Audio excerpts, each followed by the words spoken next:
welcome back. I'm delighted to introduce in the second half of our Village in Motion this morning two folks from the Pastoral Ministries office. Jeanne, I will let you introduce yourself, and Ingrid, I will let you introduce yourself too, and tell us what your titles are. Okay. So I'm Jeanne Henifin, and I'm the pastor for the Green Spring Fellowship, which meets, well, usually on Monday nights. So I'd like to know what that is. We'll come back to that in a second. And I'm Ingrid Calcagno, and I'm the administrative assistant. All right. Well, Pastoral welcome Ministries. both of you. Thank I'm you. delighted to have you. We were just talking about the fact that it's difficult to talk about activities when we don't know, Yes, when they're going to resume. Yes, so right. Jeanne, tell us about what you do and what this group is. Okay. Well, this is a group that started. I'm showing my ignorance. Bear with me. It started, I'm thinking, in about 2005. Or 2004 with Neil Jones, who was then a retired pastor from Columbia Baptist. Yes, we remember Neil very fondly. Okay. He was a good guy. Yeah, so he started it, and initially it was called Columbia at Green Spring. Oh, is this? Yes. All right, yes, all right. yes. I didn't realize that. All right, that this is the new version of it. This is the new version. And you call it Fellowship. Green Spring Fellowship. So we no longer have a direct connection with Columbia Baptist. When Neil left, Kathy Allen, who was part of the same congregation, took over. And then when Kathy left and moved to Richmond to be close to family, then it was an opportunity to say, let's look at this, and do we need to try to continue this connection with Columbia, or is this a time to regroup and rethink? And much to my amazement and gratitude, the group was rethinking, and I had an opportunity to come back to Green Spring. So I had been here before, and from 2001 to 2006, and oh, you had, and I had been doing what Ingrid did during that time, and then decided I needed to go to seminary. So I then went to seminary. My husband was then a foreign service officer. We moved away. And now, what seminary did you go to? I went to Asbury Theological Seminary and in that's Kentucky. Methodist. It is, and I'm not. So, which is and you're not. Do you want to comment on that? So, or the funny thing is that because my husband's been in the foreign service and my parents were in the Navy, I grew up going to whatever church seemed to fit where we lived. So you were really ecumenical in the true sense of the word. I was, and I thought, gosh, this doesn't make sense to anybody. Well, it did to Green Spring Fellowship, because it is a congregation that is made up of people from all different backgrounds and it's just been precious to be able to put it all together. For goodness sake. That way. Well, this is really very interesting. I had no idea this was the case. Do other people know this? Well, I hope so. I'm just a little slow in learning some things. All right, very interesting. So you are an ecumenical group, is what you're saying. Yeah. What kinds of things do you do?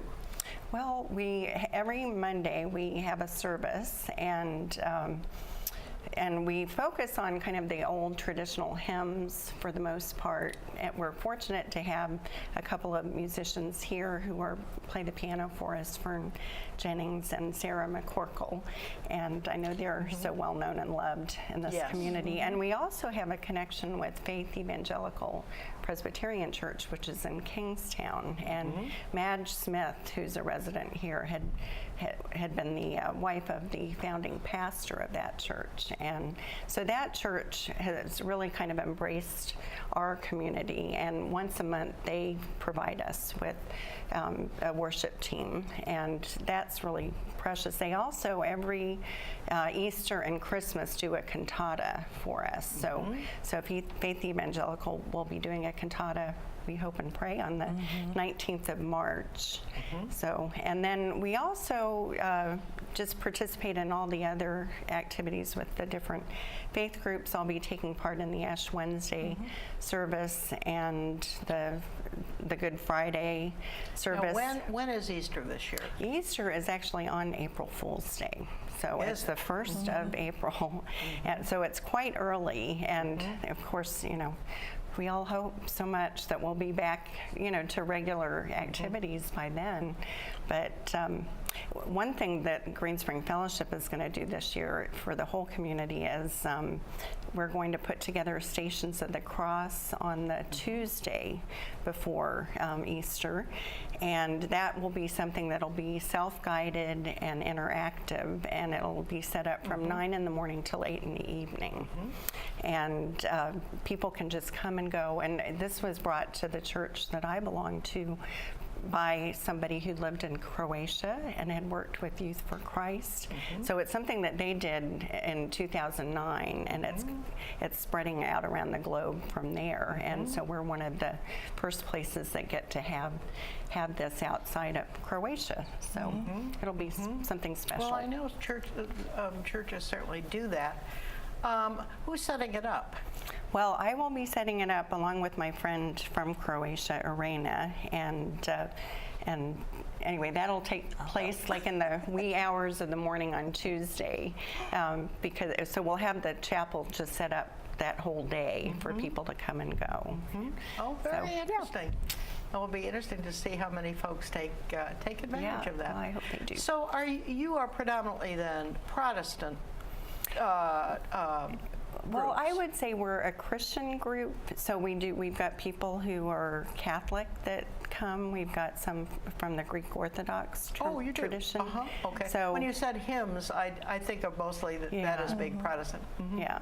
So, and then actually during the season of not being able to meet in the chapel, we're broadcasting, and that's an opportunity for me to get to introduce the congregation to some music that they might not know otherwise, you know, things that are perhaps playing on Christian radio.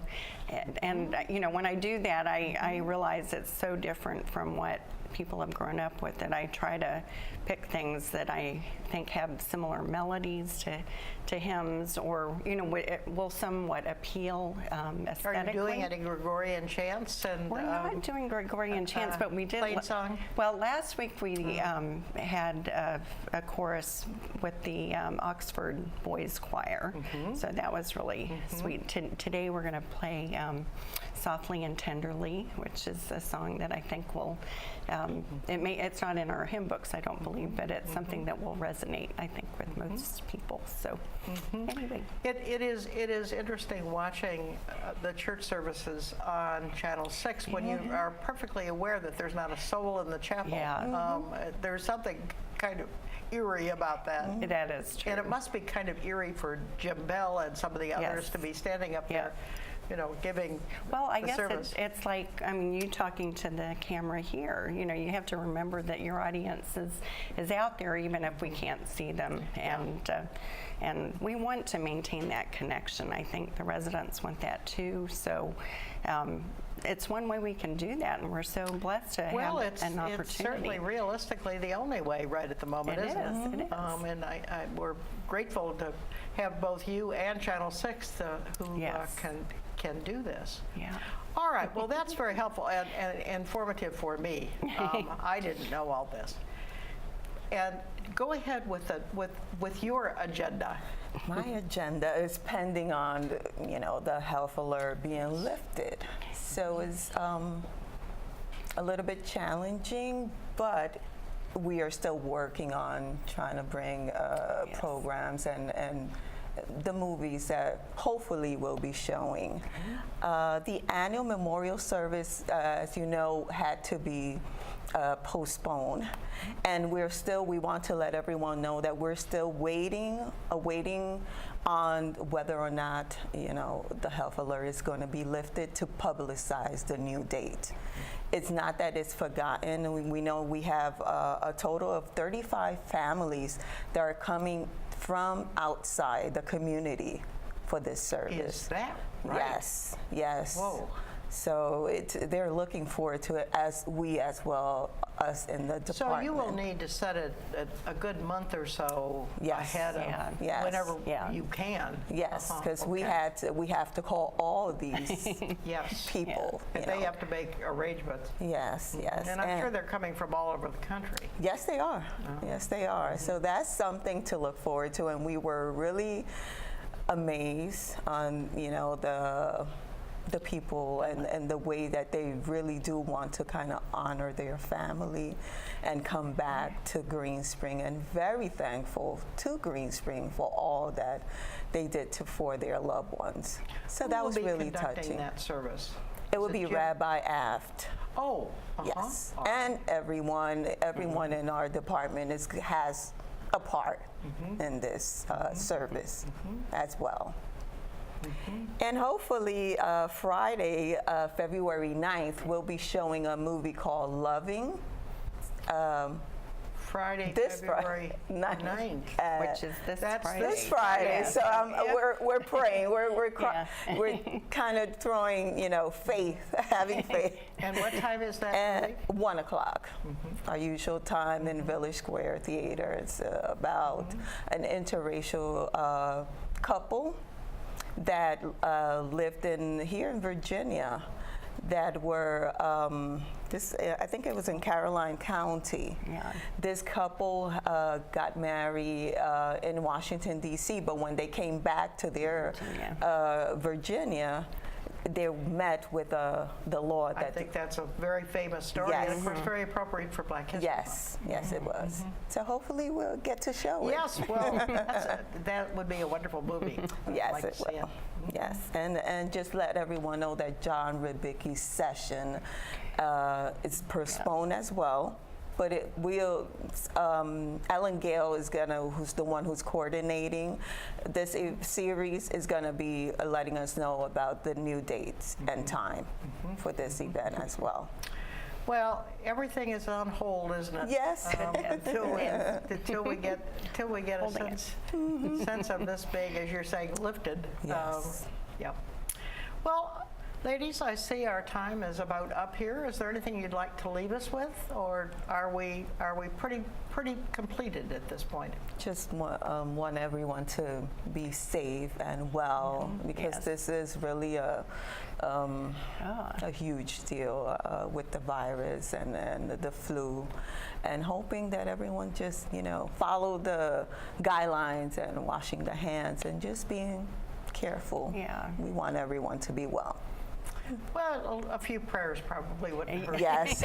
Absolutely. No, we're doing that. Well, I can't thank you both enough for coming today. This has been extremely informative, and we'll just keep our fingers crossed, and you're going to pray for us. Yes. Yes, we are. Excellent. That undoubtedly will help. Thanks so much for joining us on the regular program, and we have some announcements now.